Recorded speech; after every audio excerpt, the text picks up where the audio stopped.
हमारे YouTube channel commerce classes में आप सभी का स्वागत है।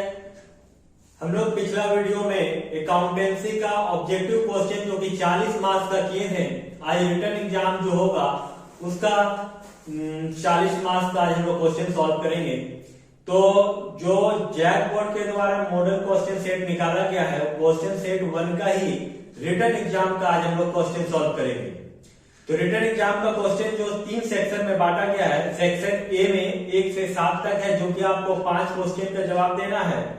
सेक्शन बी में आपका 8 से 14 तक है जो कि 5 क्वेश्चन का ही जवाब देना है और 3 मार्क्स का होगा।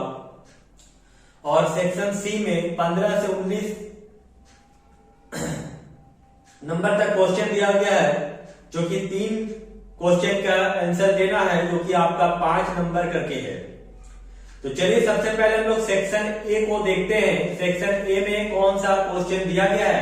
तो एक बार फिर से आपको बता दें कि हमारे YouTube चैनल कॉमर्स क्लासेस जो है काफी मेहनत कर रहे हैं आपको क्वेश्चन को सॉल्व करने में। तो आप वीडियो को दूसरे स्टूडेंट को भी शेयर करें ताकि आगे हम वीडियो बना सकें।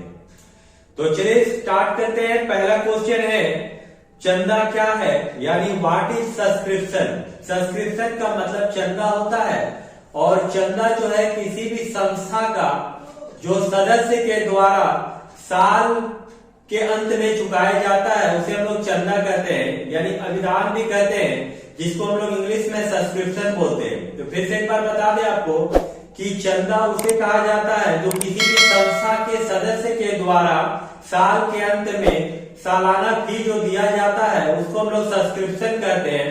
और ये इनकम एक्सपेंडिचर अकाउंट का इनकम साइड यानी आपका बाई साइड में लिखा जाता है और रिसिप्ट एंड पेमेंट अकाउंट का जो कि रिसिप्ट साइड होता है जिसको हम लोग टू साइड लिखते हैं, डेबिट साइड लिखते हैं। और एक बात बता दें, ये गैर लाभकारी संस्था के द्वारा लिया जाता है जिसका उद्देश्य लाभ कमाना कभी नहीं होता, सेवा प्रदान करना होता है। तो चलिए अब दूसरा क्वेश्चन हम लोग देखते हैं। दूसरा क्वेश्चन लिख रहा है give the formula of super profit, यानी अधिलाभ का सूत्र बताएं। तो सुपर प्रॉफिट का फॉर्मूला आपको पूछा गया है। तो सुपर प्रॉफिट का फॉर्मूला ध्यान से सुनिएगा, सुपर प्रॉफिट ध्यान से सुनिएगा, super profit equal to actual average profit minus normal profit. Actual average profit minus normal profit कीजिएगा तो सुपर प्रॉफिट निकल जाएगा। एक्चुअल एवरेज प्रॉफिट निकालने के लिए आपको क्या करना है, नंबर ऑफ ईयर लिखना है, टोटल ईयर का प्रॉफिट लिखना है, टोटल प्रॉफिट को जोड़ देना है, नंबर ऑफ ईयर से डिवाइड दे दीजिएगा तो आपका एवरेज प्रॉफिट निकलेगा। और उस एवरेज प्रॉफिट से आपको नॉन रेकरिंग इनकम को घटाना है, नॉन रेकरिंग एक्सपेंसेस को जोड़ देना है तो आपका एक्चुअल एवरेज प्रॉफिट निकल जाएगा। और नॉर्मल प्रॉफिट निकालने का फॉर्मूला होता है capital employed into normal rate of return by 100। तो यहां पर आपको उतना नहीं लिखना है, यहां पर आपको सिर्फ बोला गया सुपर प्रॉफिट का फॉर्मूला बताइए तो आपको बस इतना ही लिखना है, super profit equal to actual average profit minus normal profit. तो चलिए अब हम लोग क्वेश्चन 3 में चलते हैं। लिख रहा है how sacrificing ratio is calculated. त्याग अनुपात की गणना किस प्रकार की जाती है। तो त्याग अनुपात का यानी सैक्रिफाइसिंग रेशियो का फॉर्मूला होता है sacrificing ratio equal to old ratio minus new ratio, यानी त्याग अनुपात बराबर पुराना अनुपात घटाओ नया अनुपात। तो चलिए अब हम लोग क्वेश्चन नंबर 4 में चलते हैं। लिख रहा अंश से आप क्या समझते हैं, what do you mean by share. Share जो होता है ये किसी कंपनी का कुल पूंजी यानी टोटल कैपिटल जो होता है। शेयर हम उस चीज को शेयर हम उसे कहते हैं जो कि किसी भी कंपनी के टोटल कैपिटल यानी कुल पूंजी, जितना भी पूंजी लगाया गया है उस पूंजी का छोटा छोटा जो टुकड़ा होता है, बटा हुआ होता है शेयर का, उसको हम लोग कहते हैं क्या, शेयर यानी अंश कहते हैं। जैसे उदाहरण के लिए मान लेते हैं कि टाटा एक कंपनी है, उसका 10 लाख रुपया पूंजी है जो कि 10,000 शेयर में डिवाइड है। तो हम लोग कह सकते हैं कि टाटा कंपनी 10 लाख रुपए जो पूंजी लगाया है वो 10,000 शेयर में डिवाइड है, मतलब हर एक शेयर का कीमत 100 रुपया है, यानी 10,000 जो कि आपका टोटल कैपिटल है टाटा लिमिटेड का, जिसको हम लोग कहते हैं शेयर में डिवाइडेड रहता, बटा हुआ रहता है, उसको हम लोग कहते हैं अंश पूंजी यानी अंश। यहां पर नेक्स्ट क्वेश्चन है क्वेश्चन नंबर 5, पत्रों के शोधन यानी ऋण पत्रों के शोधन से क्या आशय है? What do you mean by redemption of debenture? Debenture एक ऋण पत्र होता है, ध्यान से सुनिएगा, डिवेंचर एक ऋण पत्र होता है जो किसी भी कंपनी के द्वारा डिवेंचर होल्डर से लिया जाता है।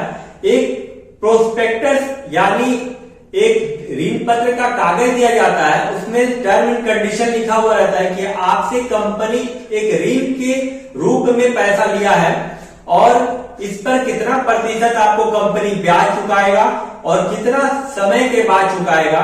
उस समय पूरा होने के बाद कंपनी जिस डिवेंचर होल्डर से पैसा लिया है वो निश्चित राशि के साथ ब्याज के साथ चुका देता है, उसे हम लोग कहते हैं ऋण पत्र का शोधन यानी redemption of debenture. Next question है 6 नंबर, चालू संपत्ति किसे कहते हैं? What are current assets? Current assets का मतलब होता है चालू संपत्ति।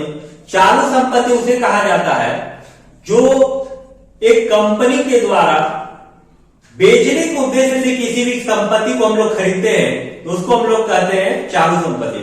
यानी किसी भी कंपनी या किसी भी फार्म के द्वारा ऐसा संपत्ति जिसको बेचने के मकसद से हम लोग खरीदते हैं उसको हम लोग कहते हैं करंट एसेट्स। करंट एसेट्स का कुछ एग्जांपल है जो हम आपको बता रहे हैं, तो ध्यान से सुनिएगा।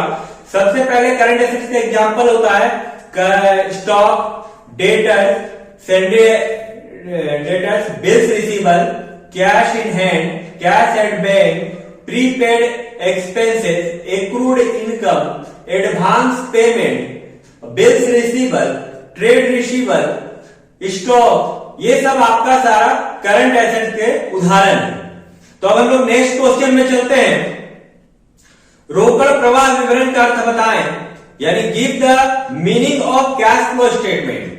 कैश फ्लो स्टेटमेंट क्या है? रोकड़ प्रवाह विवरण एक ऐसा विवरण है जो कि सोर्स ऑफ फंड और यूज ऑफ फंड यानी एप्लीकेशन ऑफ फंड के बारे में आपको बताता है, यानी कैश किस किस रूप में आपके पास आया है और उस कैश को आप किस किस रूप में खर्च किए, कहां पर खर्च किए, इसको दिखाना ही कैश फ्लो स्टेटमेंट कहलाता है।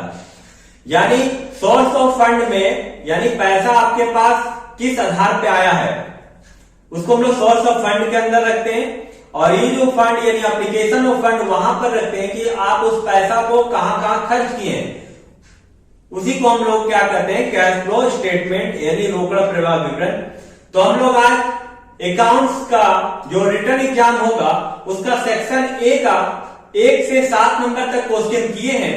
इस वीडियो को आप ध्यान से देखिएगा और सुनिएगा। तो वीडियो को देखने के लिए धन्यवाद। कल हम लोग सेक्शन बी को देखेंगे जो कि क्वेश्चन नंबर 8 से और 14 तक का है।